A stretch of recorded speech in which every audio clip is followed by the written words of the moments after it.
My name's Eric Louzil, and I'm the producer, writer, and director of Fortress of Amerikka.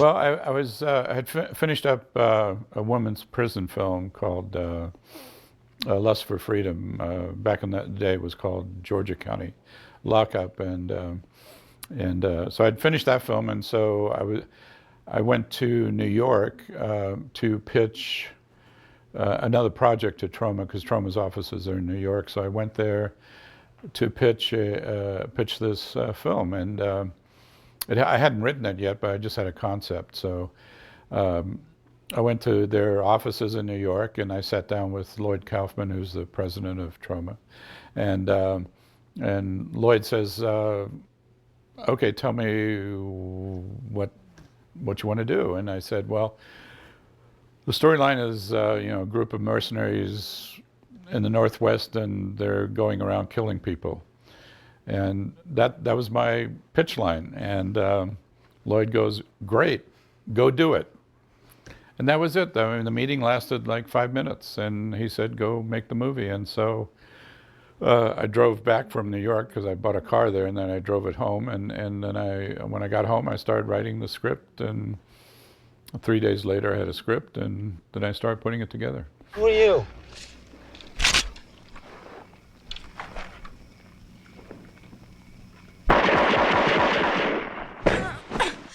Bazooka! Hey man, what about the girl? We can have some really good fun with her. Soldiers in the field take no prisoners. Now put the body in a fucking tent. I don't really remember the budget, but it was probably back in that day over 100,000. We shot the film, back in the late 80s or in 90s. I mean, all the films were made on 35 millimeter motion picture film. And, the cameras we had were huge and gigantic and weighed a ton. And sometimes we couldn't afford a dolly to move the camera, and we'd have to get 2 other actors or to help move it to the next shot position.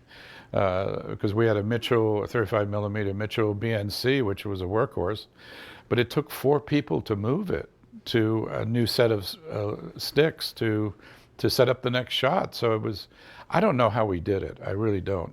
The cameras today are like you could hold in one hand, and I probably could have shot 1 million movies today. But in those days, it was all 35 millimeter, yeah.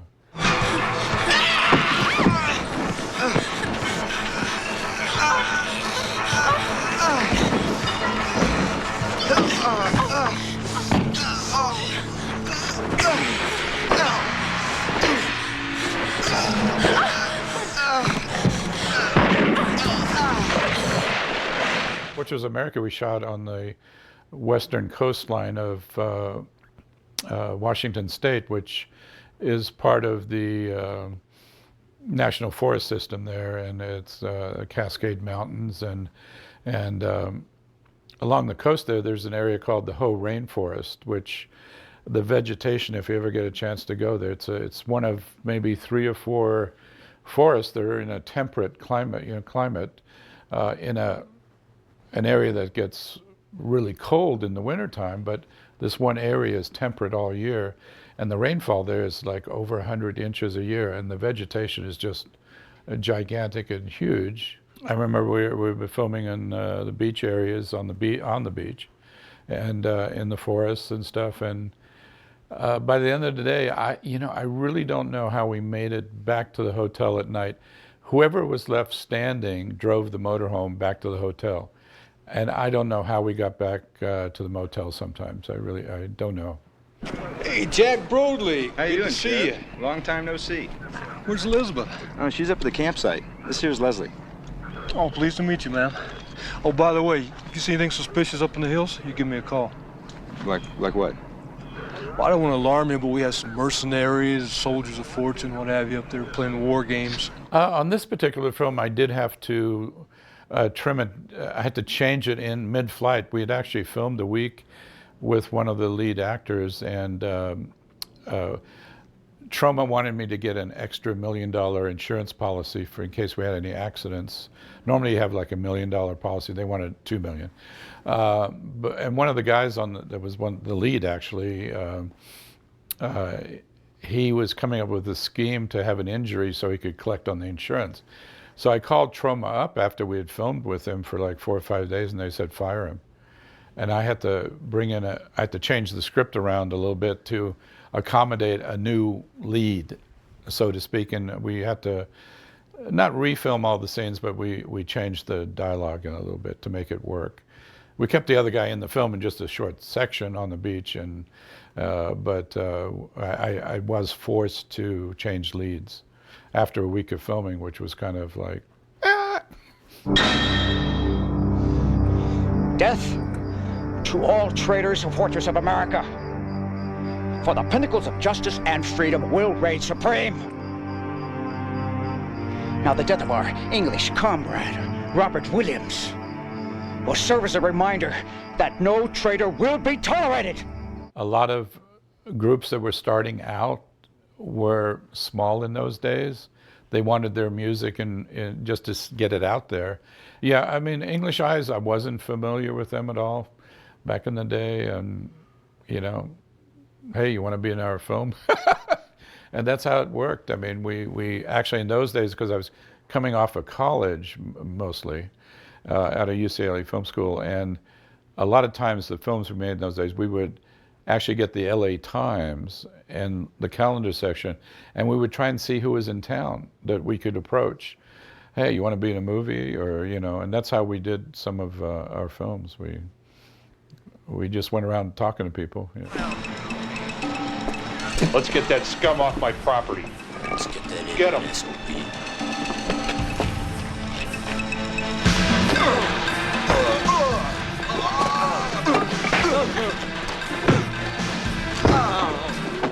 From some of the early films I did, we had to learn how to get out of town, get out of Dodge, because, you know, the Screen Actors Guild was very prominent in those days. The unions were very prominent.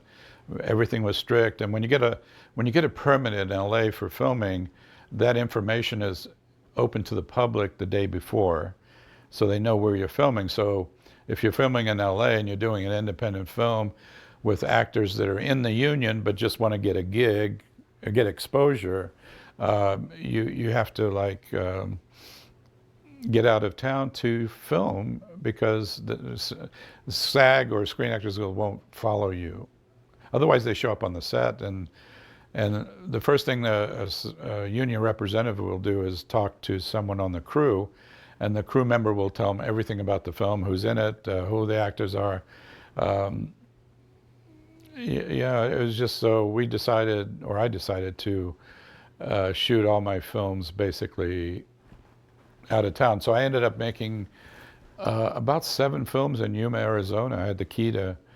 Plus, we blew up a lot of cars, and California also is very strict on polluting the air.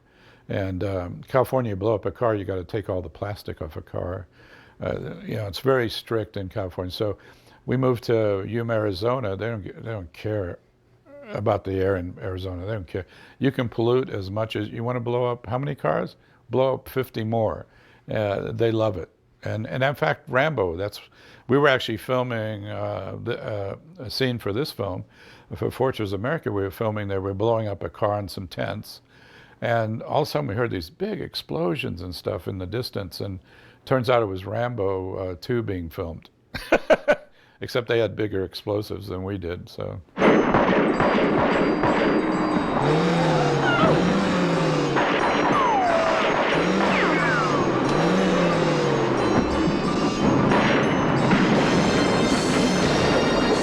Exploitation or independent films, and back in those days, there was no DVD, there was no VHS.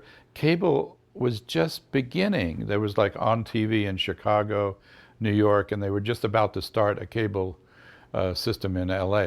But as a filmmaker coming out of UCLA, when you made an independent film or a cult or exploitation film, I would always talk to the distributors at that point, and the only outlet that you had in those days was theatrical release. Your film had to go into theaters. And the criteria for that, you had to be different. You couldn't compete with the studio films. You had to come up with something different. So that's why my films are all different. And one of the criterias for it is somebody has to take their clothes off every 10 minutes. And if someone can take their clothes off every 10 minutes, you had a theatrical release. That was it, you know. So every one of my films had a theatrical release because it was different. Awesome. Didn't have names, but we had boobs. So, you know, in the 90s, it was not hard to conjure up. I don't know what happened in the 90s, but it was the craze of silicone breasts. In the early 90s, every woman in Hollywood, every actress in Hollywood had silicone breasts. Now, 10 years later, they were all leaking and there was cancer involved. And that became a big issue 10 years after that. But in the early 90s, I remember the first film I did was a film called Malibu Hot Summer, and with Kevin Costner was in that, and his first film. And we were originally going to call the film Silicone Summer because every girl in the film had silicone breasts. So it was kind of, you know, so no, there was no issue because all the actresses in Hollywood had these new fantastic breasts, and they wanted them to be seen. So they would line up for auditions like you wouldn't believe. Hey, want to see my breasts? I mean, it wasn't an issue in those days. The early 90s, it was not an issue for nudity, no. What's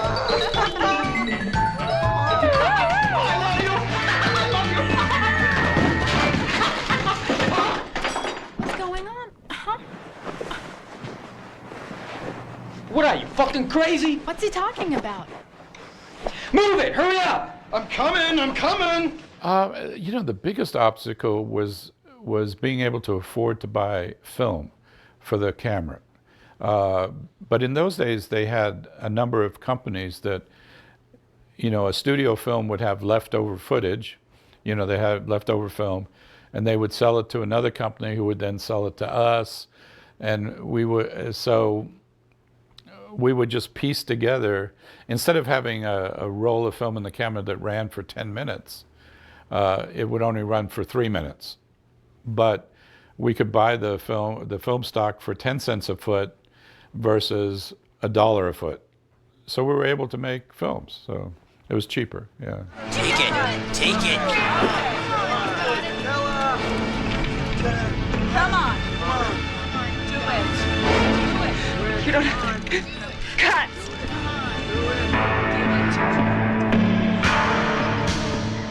Kill her. Kill her. Kill her. Kill her! What are you waiting for? You coward! Well, on each film, it's funny. It's like on each film I did, and even with Fortress of America, it's interesting to see some of the actors move on to bigger and better things. I mean, obviously, Kevin Costner being in my first two films, you know, and he wanted to buy them back later, but I'd already sold them, so it's like he hated my guts because I wasn't able to bury them, but because that was his past. But that's the sort of to see actors move on to other productions and become stars, in their own right, and it's kind of fun to see that happen. Yeah, Troma stepped in right at the beginning of my career. I don't know how we really met, but me and Lloyd at Troma had sort of a wacky sense of humor. I mean, his partner, Michael, no, he was straight and he was the business guy and he had no creative sensibility whatsoever. But Lloyd would call me in the middle of the night and have an idea for some character in the film. Lloyd gave me tremendous amount of freedom, even though a lot of the critics or whatever at Troma themselves would, when you're not there for your screenings of your dailies or whatever, because I was the only producer, director, writer on the West Coast that they ever gave money to. I would have to always send my dailies to New York, and but I wouldn't have a chance to see them, so they would all badmouth me. But Lloyd would call me up on the set, and he said, "Eric, I understand what you're doing. Keep working. Just do whatever you want to do, and we'll go from there," he says. But he was always very supportive.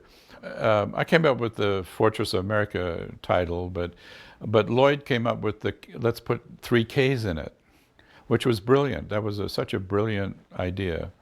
And Lloyd always did these things. He came up with some brilliant marketing ideas that really, made the film stand out from another piece of whatever, Lloyd was so supportive.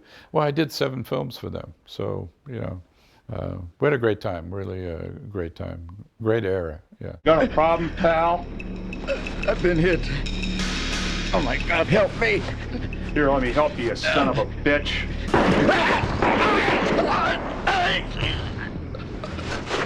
I get a lot of college kids. Even to this day, I get so many college kids that write to me and thank me for these films. And I go, man, that was a long time ago.